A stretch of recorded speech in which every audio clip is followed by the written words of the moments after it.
What's up, guys? I'm George Kamel, and even though the rate of inflation has gone down, prices are still sky high on a lot of stuff. For example, a large Cali chicken bacon ranch pizza with a side of spinach and feta stuffed cheesy bread, among other things. That's very specific. And recently, a user on Reddit asked this question: what's something you stopped buying because it became just so expensive to have it? And there were more responses than there are seasons of Grey's Anatomy. Just kidding. You can't get more than seasons of Grey's Anatomy. That's true. But the responses were equally as dramatic as that show. And in today's video, we'll take a look at some of those answers and we'll determine if these frugal folks have a legit gripe or if their argument is invalid. And we're gonna do it in a little game I like to call Touche or No Way. We'll come up with a fun little graphic to put in there, editors. Or not, or you can just make me look like a fool on my own channel. I can't fire you either way. You have no power over me. But before we jump in, hit those like and subscribe buttons and share this video with the ghost of Denny Duquette and all your friends who have watched so much Grey's Anatomy, they believe they could actually perform surgery if they had to. Okay, let's get to our list of things people said they stopped buying because they got too expensive. Number 1 on the list is definitely a pain point for a lot of people, and it's even been talked about in the news lately, thanks in part to Travis Kelce's girlfriend. And that expensive thing is concert tickets. Reddit user Avoidance Behavior said, "Ugh, this one makes me so sad. It's really gotten beyond capacity though. I'm really glad I got to spend my 20s and early 30s going to shows for maybe $75 max if it was a really good seat, but otherwise between $30 and $45. It's easily in the hundreds now for similar shows, and I don't know how people can afford it at all." Real talk. And Tony the Tony7 said, "Nothing beats buying 2 tickets and having fees that equal the amount of a third ticket." To this one, I say, touche. This is real. Since 1982, ticket prices for concerts have experienced a 400% increase, which ironically is about the same rate college tuition has increased since the 80s. Sus. Coincidence? I think not! So do I still go to concerts? Sometimes if it's really worth it, but otherwise I don't go as much as I used to for those reasons. It's just too expensive and I'd rather spend my money elsewhere. Okay, let's move on to number 2. And I gotta say, this one came as a surprise to me. Xanadu87 said, "A strange one, but bowling. A few years ago, my girlfriend and I went bowling at a local Bolero, and it was maybe $60 for shoe rental and 2 hours of bowling for 2 people. Just recently, we checked prices online so we could go again, and the same rental and playing time is $150. Insanity." Well, I gotta tell you, I have not been bowling in a while, and that sounds expensive. Going from $60 to $150. For that one, I'm gonna give you a big ol' touche. I don't know why bowling got more expensive, but my local joint around here, I checked online, it's about $20-$30 per person, $5 per shoe rental. So, still seems reasonable if you go with a family establishment. The fancy bowling places with the fancy bar and the fancy food, it's going to cost more. So stick to the old bowling joint that still smells faintly of cigarettes and regret. Those ones are cheaper.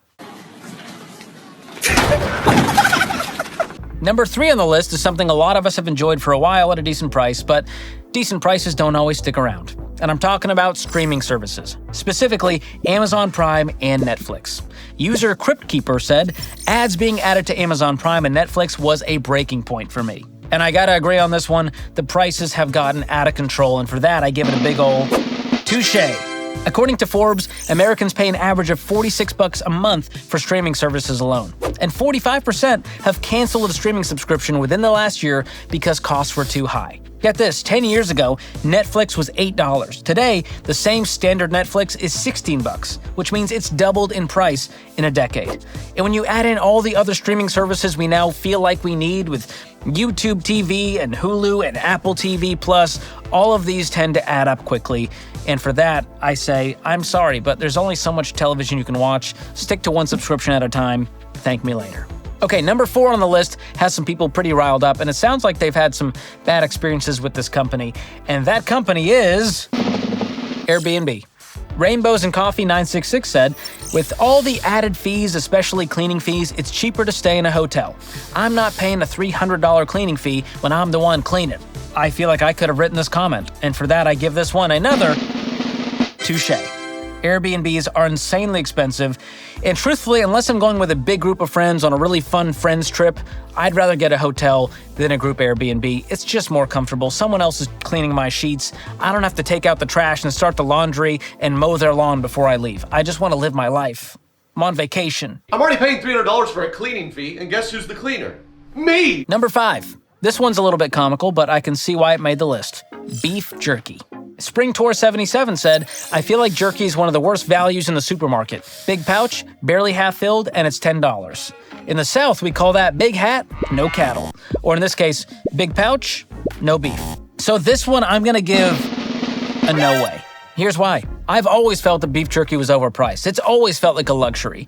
And most people are buying this at a gas station, which has one of the highest markups for snacks known to man. And here's another fact. It depends on the brand and where you buy it. Some of these in-store prices can be as much as $7 or $8 per ounce or even more, while buying in bulk or online can be as low as $2 to $3 per ounce. So, shop around. Okay, time for number 6 on the list, and this one seems a little dramatic to me, but Sweet Bailey Ray said, I rarely order pizza because in my town it's just all your typical mediocre chains. I decided to go with Pizza Hut because I have a soft spot for their personal pan pizzas and I like their wings. 12 wings were $18.99. The personal pan was approximately $7. The total after the delivery fee and tax, $36 and some change. I noped the out.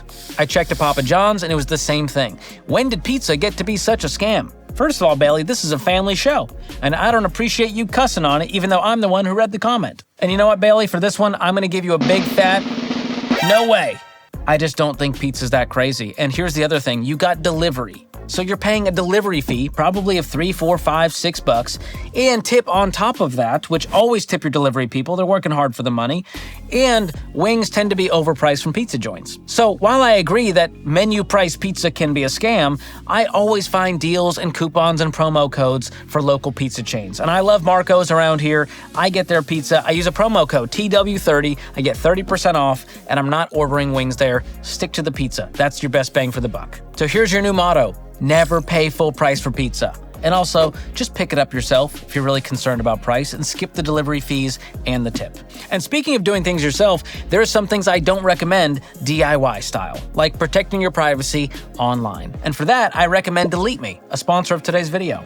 Delete Me finds and removes data about you from hundreds of data broker sites, and they send you an easy-to-read report outlining what they did. In fact, I was just looking at my report. They've saved me about 11 hours of work it would have taken to find and remove the data on my own. And with my special code and link, you can get a 1-year plan for less than $9 a month to help keep your personal info off the web. Go to joindeleteme.com/George for that 20% off discount, or just click the link in the description. All right, back to the list. Now, I was skeptical of this next one, but I did a little investigating, and it checks out. User The Snot Rocket said, soda. I choose not to buy it. I used to buy cases from Sam's or Costco when it was in the realm of $10 a case for $36. I bought fewer at $12. I have not bought soda in cans since the pandemic made them hit about $17 a case here in Texas. Well, I checked Snot Rocket's numbers and they're spot on. And so for this one, I'll give you a touche. I checked at Sam's Club and a Coca-Cola 35-pack is $17, which is 49 cents a can. Not insane, but it's gone up over time. And you know what's going to cost you more in the long run?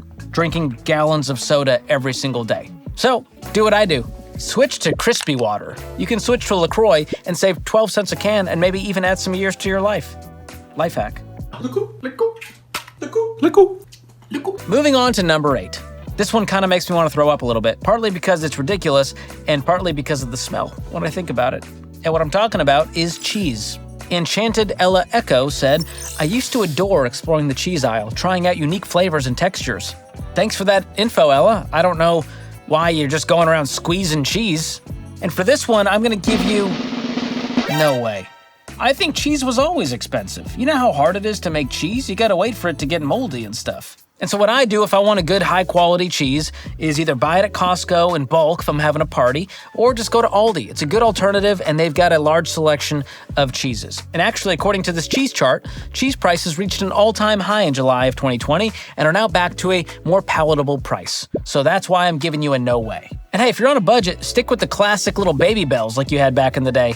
Remember those? Taking that red wax off? Maybe accidentally eating some red wax?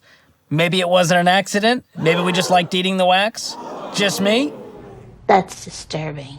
All right, number 9 on the list is a problem I'm aware of thanks to my wife, and that's getting your nails done. DisNerd294 said, I remember going with my sister and getting a manicure or pedicure for around $25 to $30, so maybe $35 to $45 after tip and taxes. My last nail visit cost nearly $100 after the tip and everything, just for a manicure. I don't know how other women are affording salon visits these days. And for this, I'm going to give you a touche. And here's why. I checked a local salon in my area, and it was $40 to $75 for a manicure. And if you want the ultimate mani for handsome hands, $50 for the guys. And the pedis go from $50 to $80. So, if you're doing a mani and a pedi, it could be $175 after tip and tax. That is mind-blowing. That hurts my brain. DIY, or just keep them crispy like your boy. Whoa. All right, moving on. Number 10 on the list is pretty hard not to notice, especially if you love a good lobsterita like me. And that, of course, is eating out. Bruiser209 said, not worth the price and the food quality is not there anymore. And there are smaller portions for higher prices. I'm going to give this one a big ol' touche. Here's why. According to the latest inflation data from the Bureau of Labor Statistics, the cost of dining out in January was up 5% year over year and up 0.5% compared to the previous month. And the truth is, restaurants have a markup of 300% in order to cover overhead, employees, salaries, you name it. They got to pay for this stuff and they're making a profit. That's how they stay in business. So, make the food at home, it's going to be cheaper, and you know what's in your food. Unlike that lobsterita. I don't know what they're putting in there. All right, number 11. This one is very specific, and it's something I don't know that much about, but it's very fun to say. Noble-hearted Kate said, blonde balayage, $500 a pop, $350 for touch-ups. It is wild how much hair salons have increased prices in the last 5 to 10 years. So, the team has tasked me with explaining what a balayage is, which will offend all people groups. I want you to know that. So, I think this is when the color changes like a chameleon depending on where the hairs are. I think he might be right. But yeah, I'm gonna give this one a touche. And that's someone who gets his haircuts, and it ain't cheap. I go every 2 weeks, and it's a pretty penny, probably as much as 2 balayages a year, if you will. So yes, I think if you're a woman out there, you're on a budget, try to stick to the simpler cuts and work on styling it yourself and getting really good at what hairstyle works for you. Okay, the last thing on our list of stuff that's apparently too expensive to buy now is new clothes. Still Gazelle 8207 said, I tried to downgrade from mall to Amazon, but that stuff is mostly trash. I thrift now. It's not as bad as I anticipated. A lot of stuff is discarded with tags. I even ran into a sweater that I wanted years ago. I'm gonna give this one a no way. Now, can clothes be expensive? Sure, but I think there's a lot of things out there that if you take care of them and launder them well, you can wear for a long time, and you don't have to buy crazy high quality. But I do think there's wisdom in buying less and going for the quality and skipping the disposable H&M cardigan that you know will be destroyed after one wear. And here's a stat, on average, Americans spend around $1,800 a year on clothing. So, here's what you do. Shop your own closet. You probably have way more stuff than you actually need, so scale it down, take some stuff to Goodwill, and stick to a capsule wardrobe that you can layer, just like I do with my black tees. It's gorgeous. It's a hit. It's simply glamorous. All right, that was fun. And I get it. There are things that have gotten really expensive. Inflation is real. Shrinkflation is real. Overpriced pizza is real. But there's no need to get your garlic in a knot over this, okay? There are things you can do to minimize the pain of high prices. For one, you can be a smart consumer and a smart spender. Save money by doing a little research to find the best deals, to find promo codes, to wait for that sale. All of that matters. And if something you buy regularly is too expensive, look for an alternative. Maybe it's generic brand. And it's not going to kill you to switch from Squirt to LaCroix. In fact, it might do the opposite. It might keep you alive longer. And on top of that, make sure you're living on less than you make and you're sticking to a monthly, zero-based budget. I know it sounds basic and you've heard me say all this before, but this is how you get ahead with money and stay there. You gotta create financial margin, and that might take some sacrifices. And look, if you're really struggling financially, you can't automatically blame overpriced bowling. Take an honest look at the bigger financial decisions you've made.